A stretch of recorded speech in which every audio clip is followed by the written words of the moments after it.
Okay, so hopefully now I've gotten it. It's the first time I've used the Google Hangouts on air thing. So hopefully now it's getting started about 2 or 3 minutes late here, but hopefully now everything is coming up. We can have a record of chat and everything. So I'm not sure how many people will be here. Be sure to let yourself be known here in chat. Hopefully a few more people will be joining us. I apologize for getting started a little bit late. Was figuring out how to use the Hangouts as opposed to using OBS or Xcaster or any of those things. At any rate, here, kind of go and see what we got going on. Now, this is talking about the survey that was done by a member of the community. I don't know if they'll be able to stop by and say hello, but Wilfred Sephiroth. I know I'm probably pronouncing that one wrong, but thank you very much for doing this. It's kind of interesting. I had a very similar idea right about the same time that they announced this at the end of June. And again, I should have done a video about this, but that was while we were away on trips and stuff like that and just, well, didn't have the time. June was busy for us for a number of reasons. But after about a month, they closed the survey, and there's over 12,600 people, 12,601 to be exact. Now, these are the general reviews, and it'll tell you how many people answered questions. Roughly 2/3 of the respondents were from PC, about 22% from PS4. Interesting, given that, the release of the PS4 version has only been out, about 5-6 weeks? And then 13% from Xbox One, which it's kind of curious. I don't know what their sales on the PlayStation 4 has been like compared to Xbox One, and I wonder what that necessarily means to Xbox One user retention. I don't know. That's the first thing that kind of jumps out here at me. How long have you been playing? More than 2 years, about 40%. I'm in that category. I've been playing since premium beta, so yeah, I guess almost 3 years at this point, since June of 2014. So yeah, 3 years. 1 to 2 years. So over half the respondents are basically longtime players. To give you an idea of where things are going to skew, 2 months or less, 19%. I have a feeling that there's probably a lot of overlap with this 19% and of PlayStation 4 users.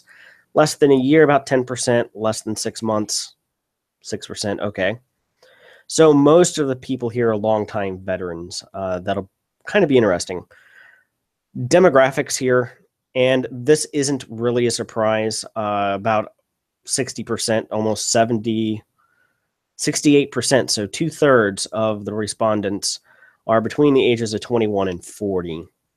And again, I'm within this demographic group, so that's not surprising that we were the generation that grew up with space games. X-Wing versus TIE Fighter, the X-Wing series, the Wing Commander series, Free Space, and all of those great space games of the early to mid-1990s that many of us, literally by about 2002, I got over to PlayStation, I guess it was PlayStation 2 at the time, 2003, away from PC gaming because, largely speaking, folks got out of the business of producing games I wanted to buy on the PC. Flight sims. Even to this day, the definitive jet combat flight simulator is Falcon BMS, which is based on Falcon 4, which was released in 1997, 20 years ago. So there hadn't been a lot of improvements made in that area. But again, you took this up to over 80% of, it looks like, the player base is basically 20s and older. Very few younger gamers. And again, the adage that Elite Dangerous is, quote, a dad game, I think is, well, the demographics, or at least the survey results, are showing that. Wow. So only 13% are younger demographic. And again, I wonder how much of that is over on the Xbox and PlayStation 4 side, in particular, probably Xbox side. BRXC, 98% male. That's not too surprising. This surprised me that supposedly almost half the people played in open, because more often than not, it seems like you hear respondents of, well, this is why I play in solo or private group, yet half the people are playing in open. That was surprising. I thought that it would have been a minority of users instead. Well, it's still not a majority, but it has the plurality of users. I thought that solo and private group would have been much higher than it actually is. 10 to 15 hours per week. So again, fairly dedicated fan base. It's looking like here. 63% explore. I can't remember if, judging by these answers, there must have been the ability to answer more than one. But Explorer being the most popular, followed by Bounty Hunter, and then Trading, and then minor other emergent gameplay. So basically, the so-called gank squads, griefers, whatever the hell you want to call them, are roughly about the same amount of people who like to mine and be miners, essentially. Kind of interesting. Community goals, sometimes. I think that most people fit into that category. I know I do. It just kind of depends on where I am, how far away it is, and what the community goal is, and what's the result going to be. CQC, never. Yeah, I probably fit into this category. I played CQC more in beta when it was released 2 years ago in the beta than I ever did on the live. I think I've maybe played 8 to 10 matches on live, and that was like the first week that it launched. Atmospheric planets, 70%. That's not too surprising if we go up here and look at 63% exploration. More ships. Again, exploration improvements. None of that is really too surprising. Space legs, only about 47%. And Thargoids. And when we get over to the next graph, I think there's some interesting where these numbers come from in particular. Crime and punishment, economic improvements, new points of interest in the galaxy, more SRVs, PSVR, piracy improvements, other mining improvements, buffs to role-specific ships. Okay. And that's kind of interesting. Anyway, that's the general overview. Anything there that the folks watching, anything that jump out at any of you folks that maybe I cursorily glanced over? Because now we're going to get into more numbers and where some of this is coming into. Very interesting. Again, percentages breaking down here. So younger tends to prefer combat. That's not over exploration, but that's kind of interesting. There seems to be a split here at the between under 30 and over 30 crowd. That those who are over 30 prefer exploration, trading. Well, that over compared to combat. Under 30 prefer combat more. That's not too surprising, to be honest.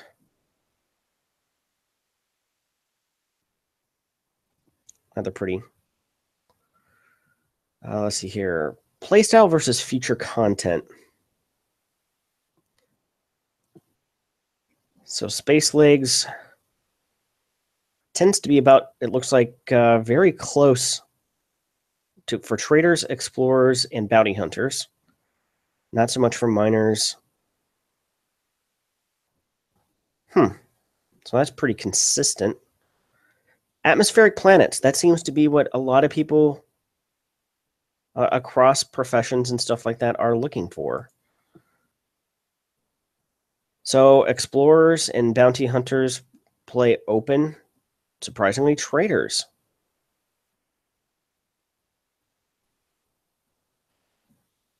So that kind of, well, of course, Emergent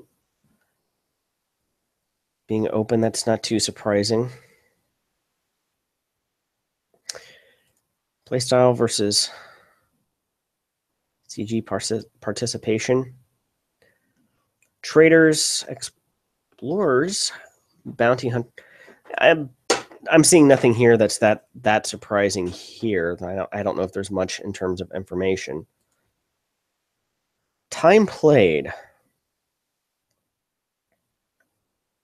Now, this is what I thought was particularly interesting. That if we look at Space Legs, well, Thargoids are coming, but atmospheric planets and Space Legs seems to be something of those of us who have been playing for an exorbitantly long period of time, over multiple years, is the things looking most forward to, where the people, again, atmospheric planets. Time played and CGI, again, not sure if that really tells us much. CQC, nobody plays it. I think that's pretty well. Platform versus age. So PS4, 15-20. Really? I got that one wrong. 15 to 20 is PC, primarily. And then Xbox One tends to be under 30 kind of demographic. And PS4 is 30 to 40 demographic. That's kind of interesting. That's not the distribution that I would have expected, but it is what it is. Platform versus time played. So PC. I would like to know more time played over age group. I think that would be a little bit more telling. Open. Wow, PS4 people, you really like your open in relative comparative. It's still large numbers of solo. Platform. Exploration. In Xbox One, those are pretty even. A little bit more. And then I think that this is actually the raw data here. I would have really liked to have seen a chart that was time played versus age demographic. I think that would have been very useful, because I think that should be possible. And looking at the data, maybe I will look into doing that in the next couple of days and putting something to that there. Because I think that would be useful for really kind of determining, when you hear a lot of people complain about like Super Cruise and the amount of time wasted, and that a lot of people feel that the game wastes their time. I think that if we did a hours played per week over age, that you would find younger and older probably play more. Granted, not jobs, family, homes, responsibilities, things like that. And I imagine that if you look at that 30 to 40 demographic and 40 to 50 demographic, in particular that 40 to 50 demographic, that those numbers of hours played per week is probably down significantly compared to any of the other demographics. Again, I could be totally wrong about that, but that would be my assumption going into things, looking at stuff here. Because generally, kind of in your 30s, depending on when you had kids, they may still be fairly young and take up a lot of attention and stuff like that. Or they could be to that 8, 9, 10 to early teen years, where they've got soccer games and gym practice, gymnastics, and this and that and everything going on in the weekends, and school functions during the week, weekends, baseball games, soccer games, all of that good stuff. That generally keeps life pretty well busy most of the time.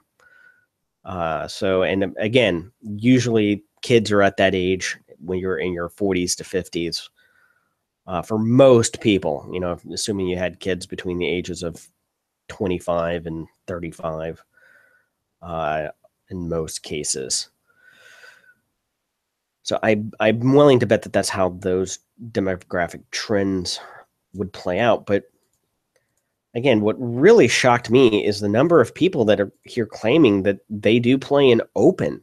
As much as people talk about griefers and griefing and stuff like that, it doesn't seem like it deters a large, significant portion of the player base, that they do readily engage in open gameplay across platforms. Far more popular than I actually thought that it would be. And again, Explorers sort of makes sense, because once you get out of the bubble, the likelihood of you running into somebody else, unless you're in Colonia or maybe Beagle Point or something like that, or to Sagittarius A at the center of the galaxy, you're generally not going to run into a lot of other players once you get out of there. Trader, again, it kind of surprised me that they're playing mostly in open. Still quite a few in solo, but still. And then, of course, bounty hunting, that didn't really surprise me all that much. So it's a 50-50 split. Pretty darn close to a 50-50 split between those who play in open and those who don't, with almost an even split there between, if we go back, an even split in, where is it? Here, between solo and private group. That, I guess, a plus minus, what, 3% there? I don't know. That's a good question. I don't know if passengers count as explorers or other. Because even in the game, it depends on the type of passengers that you're carrying. Long-range passenger missions are exploration. Same thing with tourism, VIP tourism. However, bulk passenger missions are a commodity and cargo and considered to be trading. So even within passengers, that would be, if we're going to ask follow-up questions, that would be a very good question to ask, is would be adding in what type of commodities, or do you consider passengers to be exploration or cargo? And even within the game, it's split between one counts for your trading rank and the other one counted towards your exploration rank. Long range and tourist missions were exploration, and then bulk hauling is commodities. So, that's kind of interesting. I do not have an answer to that, but that would be something that would be great for a follow-up survey and to get more details on. But from what I'm seeing here,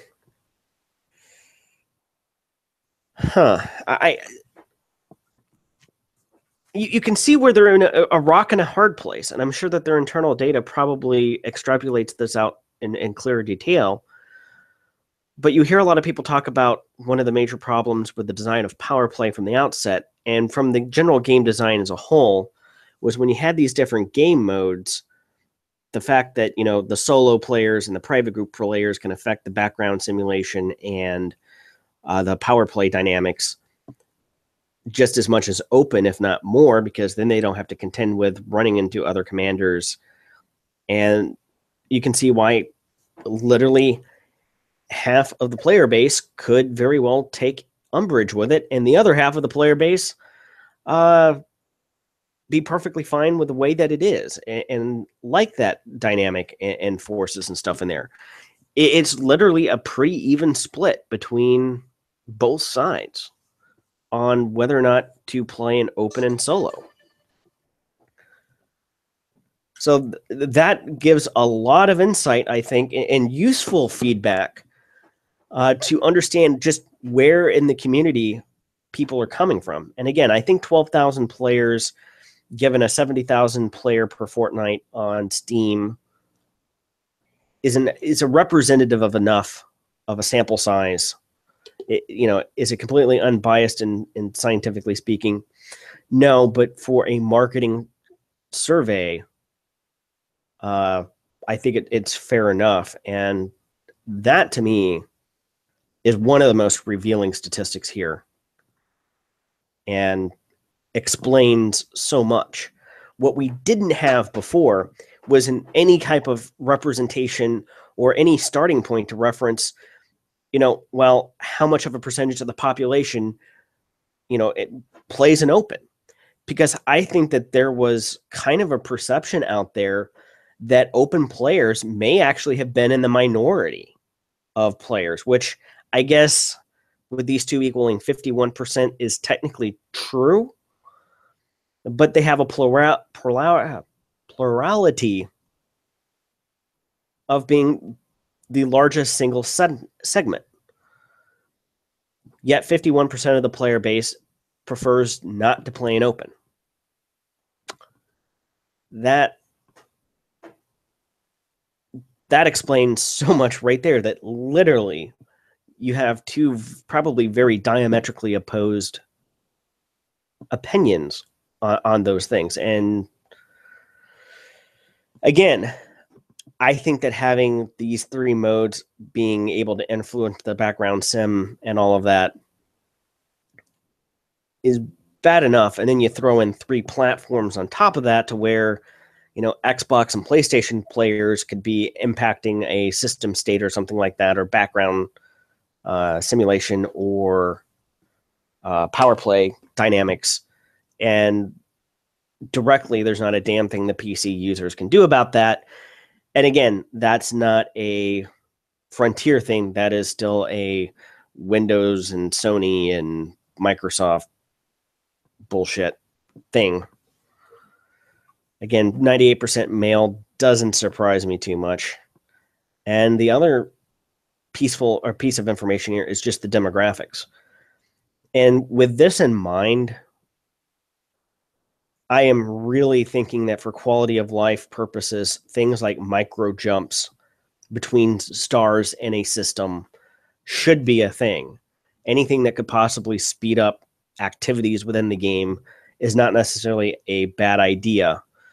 I know that there was a lot of derision about the adding in the ability to ship modules and ships and things of that nature with a time on it. I had a little bit less of an issue there, because the way that I always looked at it was, if it was going to take an hour and a half for your ships or something like that to arrive, typically what you do is fly to wherever it was you're going to go, call your at the end of your play session, dock up, call your ships in, log out, come back the next day. Your ships and equipment and stuff are at your new location, ready to log in and go. That's how I always kind of looked at it. It would take a little bit of logistical planning on people's parts. I know that equal numbers of people here are probably going to disagree with me that instantaneous transfer should have been a thing. But, it was one of those things that I also at the same time didn't feel like, or what has happened even despite that is that I know, like my FDL, for instance, I have an undersized FSD drive in there in order to lower to the mast. Same thing with my Clipper and Courier, to where those ships actually have like a light year, maybe a 1 light year jump range or less, but it lowers the mass of the ship significantly enough that I pick up additional speed. So I could not fly those ships to a destination before the introduction of ship transfer and module storage and transfer. And I think that if we would have had the ability to just instantaneously have those ships miraculously show up, that you would see even more of that. But,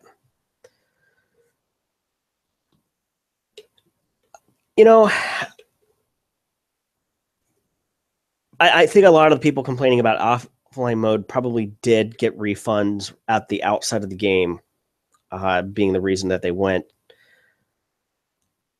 But again, still, while the biggest percentage of people still playing open, half the population, 51%, just over half, don't. since we have 3 modes. And I wonder if we didn't have private groups, if what that split would be. I think that these folks here are probably, would they go to solo mode, or would they go to go ahead and risk open with other people? If that were the case, I have a feeling that the number of people playing in open would probably be over half. I don't know that for sure. Again, if we were going to go to design a follow-up survey, that would be one of the questions that I would ask people who do play in private group. If you could do what are called branching surveys. So if somebody did pick private group, one of the follow-up questions I would ask that group would be, if private group were removed, which game mode would you prefer, open or solo? Yeah. Auto dock, not a standard feature. I could make the argument there too that auto docking, there should be a core module in your system called computer. And that computer could be upgraded to include things like advanced sensor suite. I think that discovery scanners, in particular the advanced or the planetary scanner, the deep surface scanner or whatever the hell it's called, that should be a software upgrade for your normal routine sensors in a computer module. I think AutoDock should be there as well as either a standard feature or something that you could add into a computer slot and then free up the optional components to be things like physical modules, whether they're planetary hangar bays, fighter hangar bays, cargo racks, shield cell banks, whatever. Things that would take up more physical space. Something that sounds like it should be software related and integrated into another piece of hardware that's already on your ship, in this case, sensors. I think that should be a software suite. I think that would be a little bit more logically consistent. And again, it would free up slots on exploration ships where I think that those ships could be made a little bit more friendly, whether it's some sort of hull repair module later on. And people kind of ask about space legs and what it could be used for. I think one of the great things about space legs could potentially be the ability to conduct hull repairs if, say, you had a cargo rack on board with the materials necessary, or if it was materials that you had to go prospecting for in a surface prospecting zone or a asteroid zone field or whatever that, you need iron and nickel or whatnot to then affect repairs on your hull. And you would do that via an EVA or a hull repair SRV that you have to land on a planet, get out in the hull repair SRV with a hull repair tool, maybe a hull repair tool instead of a turret, and then be able to use that to patch up your hull and restore hull points. I think that would work for explorers and other people who are out there, and at the same time, not necessarily make it to where it's a magic repair fairy dust like with shield cell banks. The percentage, let's see here, may contain, oh, that's right, chat is up here. Percentage in open will continue to increase. Yeah, they mentioned hull repair limpets. They still haven't given any more details. I suspect this week, when 2.4 beta comes out, that'll be one of the things that we're testing. I don't know. I think it's a quickie fix. I don't like the idea of popping any type of repair mechanics for insta heals and stuff like that. The survey results or the survey itself, because the survey itself is over. The survey results, everything that I have is at that link. And very good Reddit. And there's some pretty good discussions underneath there as well.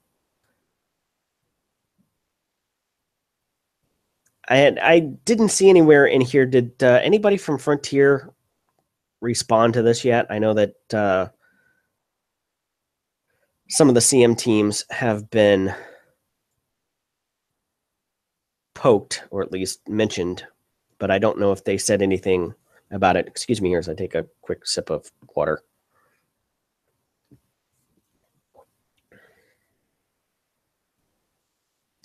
Oh, and they also have the raw data as an Excel file.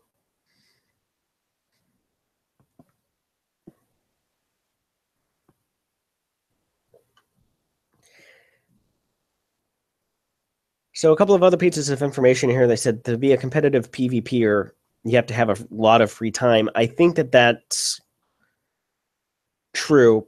Either a lot of free time, or I think another way of looking at that is I don't tend to play a lot of different video games. I tend to play a few games a lot. Like Elite Dangerous, I've put in over 1,000 hours at this point over the course of the past 3 years. So on average, about an hour a day. If you maybe an hour and a half a day, if you averaged it out over 1,000 days or 900 some odd, yeah, I guess over 1,000 days.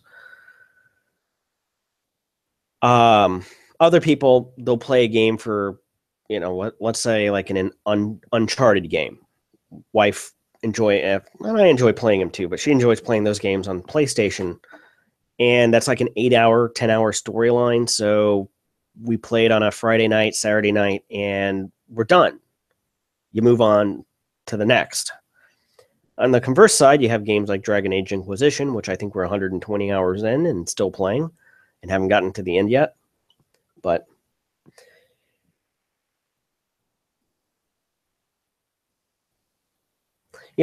that is that in the data here anywhere. May contain Joe on the observation is the online mode players stick to it. The offline player mode players put some hours into it and then move on.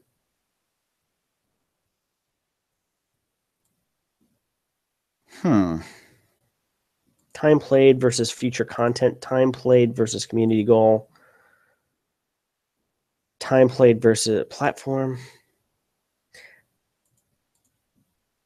I will take a look at this.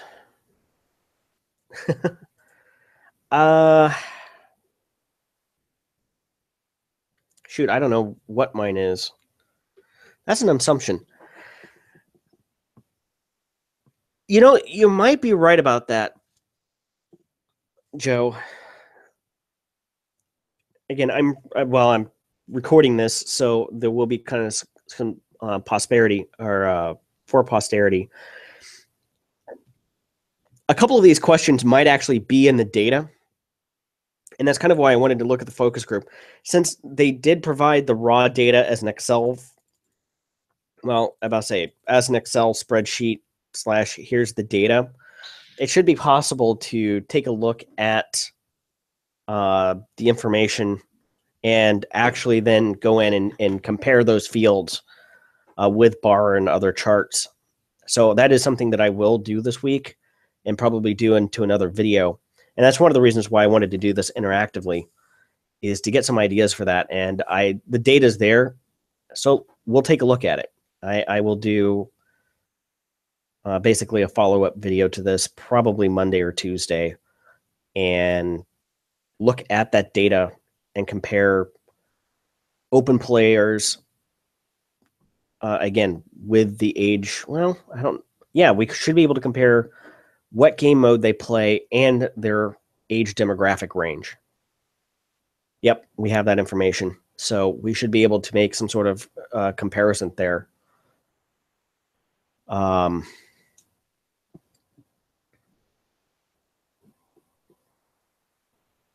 So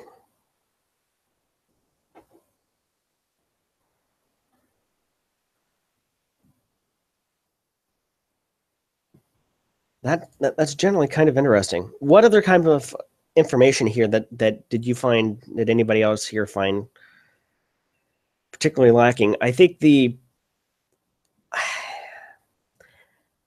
I don't necessarily like this because, again, I believe it allowed multiple choices. And I almost feel like we need to have a breakdown.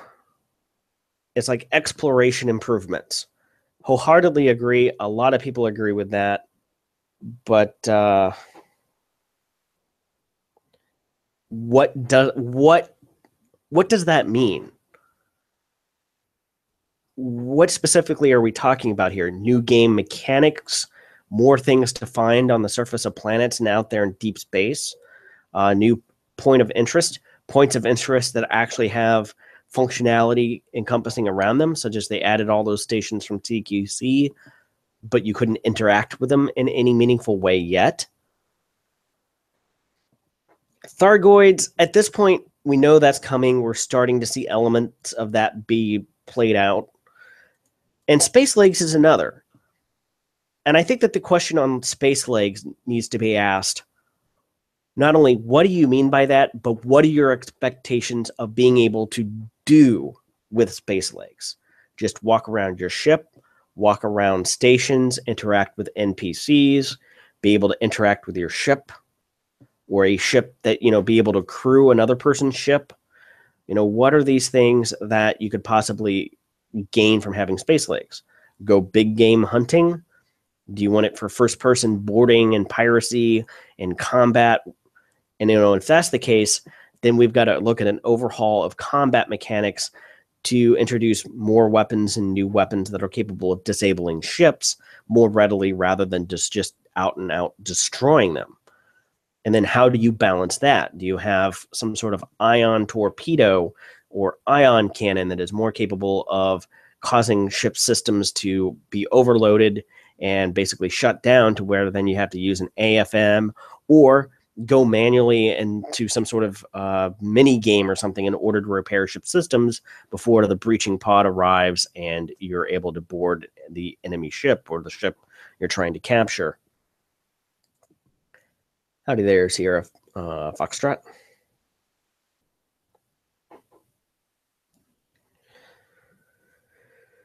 Crime and punishment system. We know this is coming, and they've already started to talk. I don't know about specifics.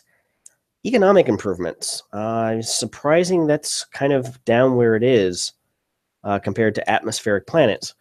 And again, atmospheric planets, what do you mean by that? I mean, being able to land on a barren world like we are now that just happens to have an atmosphere?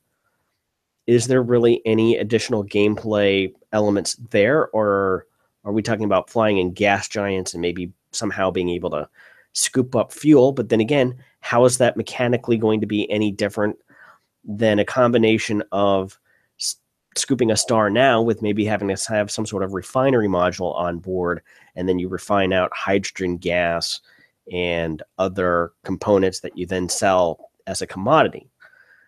What are some other questions that still I have, and that is about agency being granted into the game over and combined with a better background simulation and economic improvements. And that's another question that I think, I guess, would fit under other. But if systems and mechanics, what do you feel need to be improved? Like background simulation, which I think encompasses really the political simulation as well as the economic improvements. I think what is desperately really needed is a reason to go out and mine outside of trying to gain access to certain engineers or for the sake of mining. And just the almighty credit, such as going out and mining to bring resources to a station that you and your friends found on a planetary settlement in order to grow that settlement. And then based on the materials that you bring in, helps to impact its economic growth, its population levels, all of that being controlled in the background simulation portion of things, and eventually leads to bigger settlements, maybe eventually then an outpost and then a station of some type. And that station can grow over time. This is shown in the 1.1 trailer. And when they first showed that trailer of a station evolving over time, that's what a lot of people, including myself, took away from it, that's how those systems with community goals and things like that would allow the galaxy to evolve. Because as it stands right now, it doesn't have that breath of life into it where the economy is stale and stagnant. that doesn't seem to have really that much life to it. Again, you crash the markets at a planetary economy with you and your friends trading in Type 9s, just wait 24 hours and it's as though you did nothing. I think that those numbers in the background sim need to be tweaked. So, yeah, there's some stuff here that gives me some general clues. If I was a project manager, I guess the thing is, like atmospheric planets and exploration improvements, those two probably go hand in hand when developing the technical mechanics along with the content. Arguably, space legs and exploration improvements could also be tied together as well. More ships, more ships, more ships. Panther Clipper. I think that's the next big ship a lot of people are looking for.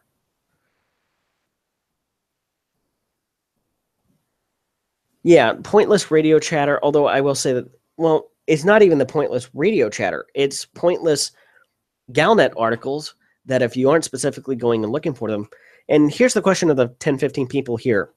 How many of you actually read the Galnet articles in-game where you're docked at a station to find out what's going on in that system? Be honest. How many of you just go to station services, go to the trading menu, going into outfitting, repair, rearm, refuel, whatever it is you got to do, and then you're about your merry business? And the fact that this information is not presented in a readily, easily digestible format and something that should be broadcast to you as you're traveling around in Super Cruise. Now imagine being able to access those Galnet articles as voiceover,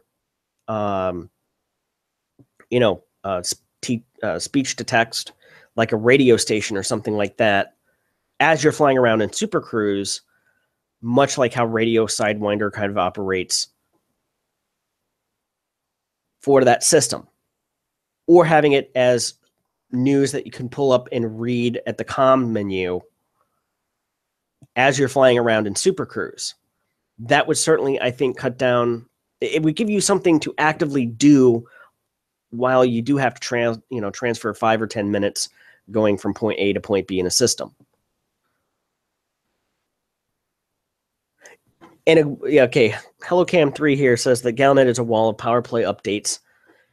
More specifically to the point, a lot of meaningless and wrong power play updates.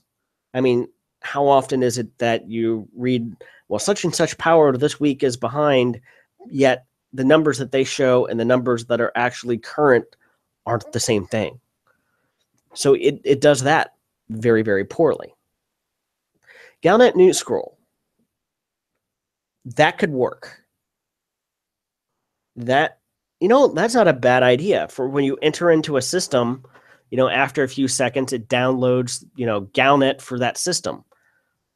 You don't even have to go scan a buoy or anything. It's just a broadcast for any inhabited system. And you can go, I would put this in the comm menu, maybe somewhere else in another menu, and you can peruse the headlines. Maybe even have it as a text scroll across the screen at the top. Again, I would have it to where you could automatically do it, or you can hit a button. Yes, filter. Definitely a filter on it, like you can filter out planet types and stuff like that. I think it would probably be better on the right-hand or a left-handed side menu. Not under necessarily contacts, but news, information. Anyway, you click a button, and it would essentially bring up the news for that system that you could either read or maybe eventually have read by a text-to-speech program as you're flying around. I think that would be an excellent way to integrate Galnet into the game in a more meaningful fashion and make it actually maybe somewhat useful. If you can't do if they can't do the text-to-speech thing easily.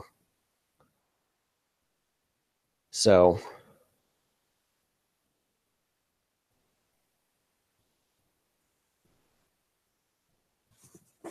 what are some other things here? If we're going to do follow-up, what are some other follow-up questions that need to be asked? Because again, I will go review this video again probably tomorrow, if not Monday, And since we have the raw data, I think we have the data to ask or to put together a couple of more charts and graphs and find out some information.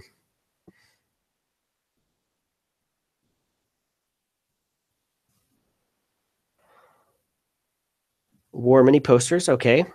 Breaking news for Galnet. Yeah, that wouldn't be a bad idea. Have the news headlines in the communications panel. How like whenever your faction state changes, have like the biggest news of the day, or if something else. Didn't they do a broadcast or showed off during a live stream that there was a broadcast that happened and it went out game wide? Maybe that's a test. Maybe that was a test run for a new system like that.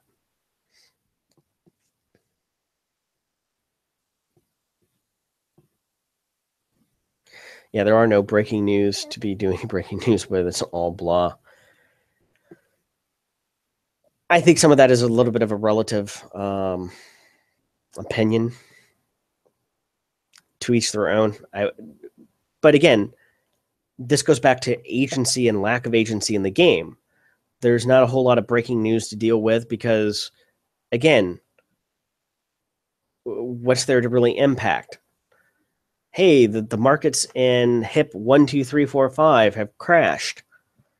They're in need of outbreak and medical supplies and things of that. Well, if they don't get the medical supplies in 72 hours, the background sim will automatically atone for that, and it doesn't matter if players are involved or not. Again, I think this goes back to massive improvements that could be done in the background simulation to automatically account for these things and allow players to have somewhat more of an impact on the galaxy as a whole.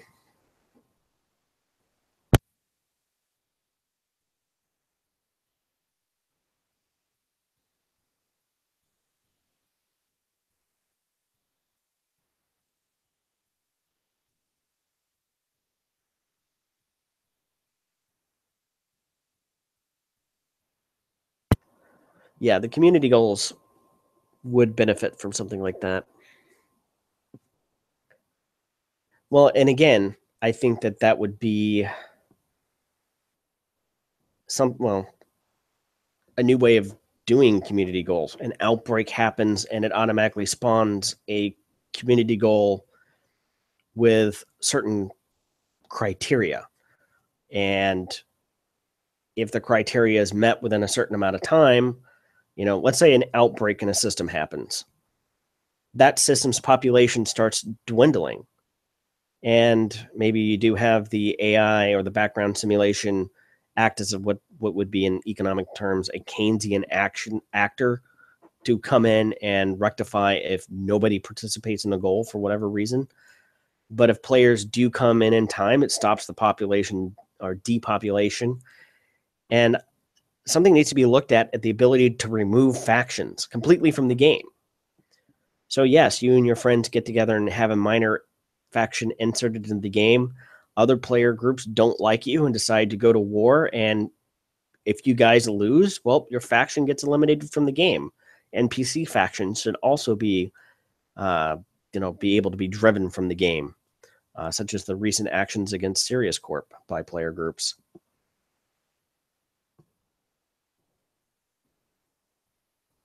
Right. So I think the need, if you're looking at core mechanics in 3.0, the background simulation needs to be able to automate a lot more of the processes when it comes to detecting population and controlling population growth or degrowth, or reductions, famine, outbreak, and have those to have more meaningful impact on the galaxy along with economic conditions. There needs to be a chain of production, a supply chain, basically, that if you start bringing materials to an industrial station, they'll start to produce more of widget 1 versus widget 2 based on the materials you bring in. Again, players don't have total control, but they have more of an influence, especially groups of players working together. They can see their actions having a meaningful impact. And I think there's a lack of meaningful impact in the game, or agency, as many people call it.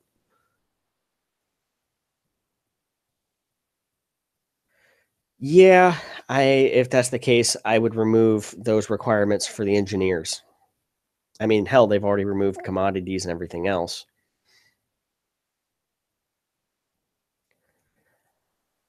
You know, Sierra, I don't think so. That being said, I am not an expert on the background simulation at all. So I haven't really dealt with it very much, only passively, and only very early on in the game when it was frankly broken. Have I ever messed with the background simulation? I've never done anything with a background simulation with minor factions and stuff like that, other than to again get reputation up in order to unlock certain engineers or get permits to certain systems. Because why? What's the visceral point? What does that? I have absolutely no sense of ownership or connection to an NPC faction, and I think that the epitome of this was still when Test Mostly Harmless was around, and we adopted some minor faction and random in the system. Some people were pissed off at us and then supported another faction, and they started to really rise up. It was only like a couple of days, and we went, okay, we'll just support the other faction then. And there was no agency. There was no sense of connection. There was nothing driving us to pick one side over to the other. I mean, this gets into the point of you being able to be a king admiral. Okay, then why should I have any in-game loyalty to the Empire or to the Federation if I want both a Corvette and a cutter? I have no sense of loyalty whatsoever to whoever power play faction because, hey, this week I want advanced plasma accelerators. So I'm pledged to Denton Petraeus at the time, or prismatic shields. I could care less what the faction's doing. Again, there's nothing there to make me want to strive for anything. What can I strive working together as part of a group? Can we work together to build a station or an outpost, or possibly build up our faction or exterminate another? Can we have that kind of meaningful impact on the game? No, and I think that alone is probably the biggest thing that the game is missing. If Even if it wasn't in the core systems, even if you had to go out into their equivalent of nullsec out and start, whether it's around Colonia or somewhere else in the galaxy, they open up this area to where player groups can start a faction out there. You start with a small little outpost, and then you got to work on building it up from there by doing specific, events, bringing in mined materials, bringing in food, bringing in passengers in the form of colonists. I've done an entire video on this called Colonization, of how I would get this to work with the background simulation about late last year. Something like that, I think, would bring people in, and it would give them something to meaningfully strive towards while Frontier worries about building the rest of the playground. It gives us a sandbox with shovels and tools and buckets and maybe a little bit of water that we can build a sandcastle. And the great thing about sandcastles are they pretty easily fall down. So, yeah, the BGS, we can't. That's the other thing about the BGS. Everything happens behind a veil, behind a curtain. And I've said this before. If there was just a chart, just a bar graph or a line graph over what's happening in a system when it comes to security and famine and food and economics over the last day, 3 days, 5 days, 6 months, whatever those trending lines are. Same thing with commodity prices. The sad part is there's designs for exactly that in the design documentation that was not what was implemented. Their initial concept designs were far more in depth, far more engaging than what was actually delivered. Actually, since we can do this here, let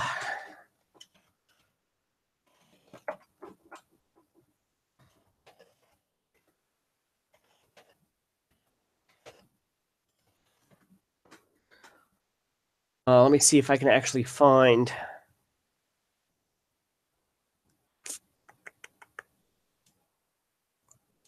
Concept, market concept.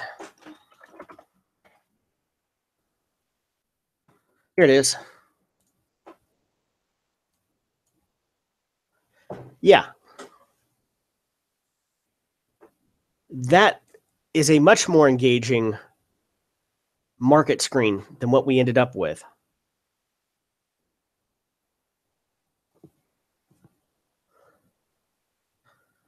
What isn't it? I mean, you have your demand, incoming shipments, market price, high, low in the last period of time, local markets, what they want, market analysis, precious metals, comparative. Again,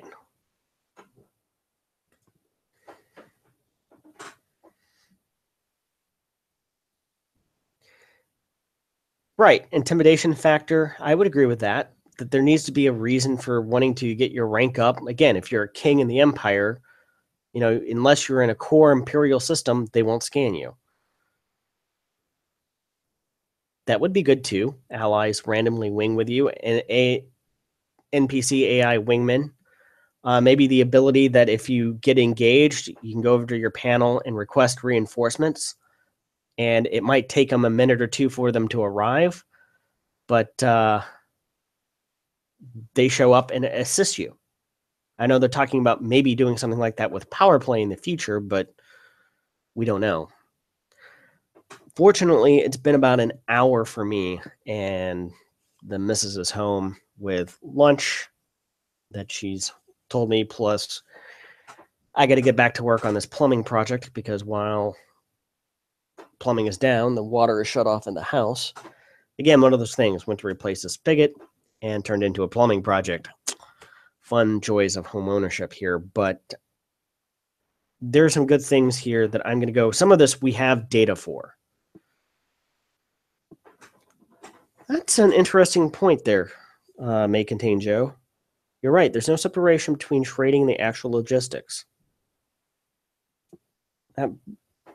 That's a more elegant way of what I've been saying about adding a supply chain to a game or to the game where certain materials maybe are the AI background sim supplies them at minimum levels. But if you want to increase production, players have to bring in those materials in order for a station to build that product. So unfortunately, you're away. We're late. Yes, I will be go ahead and putting this up later tonight or tomorrow. I will do this again. It'll probably be maybe a monthly thing. I think what Jason Yifong is talking about is a supply chain where, let's say you want to produce, I don't know, auto fabricators. In order for a station to produce auto fabricators, you need platinum, computer chips, or semiconductors, and iron or something. And in order for those to be produced, those must be brought to the station and supplied based on what players bring. If the AI would account for bringing in, let's say, enough materials to produce 30 per tick. But if players bring in more supplies, then maybe it produces 60 per tick or 200 per tick. And then you can then trade those auto fabricators to other planets for profit, because now if there's more of a supply, it's driven down the price of that station and increases the trade profits as you take it to market. I don't want to put words into his mouth, but that would be my understanding of logistics or how that would work out. But again, that might not be exactly what they're talking about. But at any rate, thank you for tuning in. And we will do this again. And next time, I will probably give about a week notification.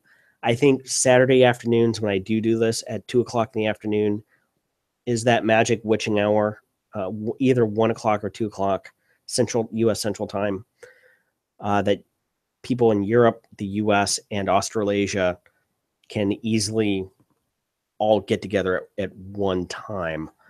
So thank you very much for being here and for your comments and things in chat. And about to say, in the video that's going to go onto YouTube later, in the comment section, let me know how things kind of worked out here, what could be maybe done better, because this is, again, pretty spur of the moment, and going on from there. So thank you very much for watching, and well, see you next time.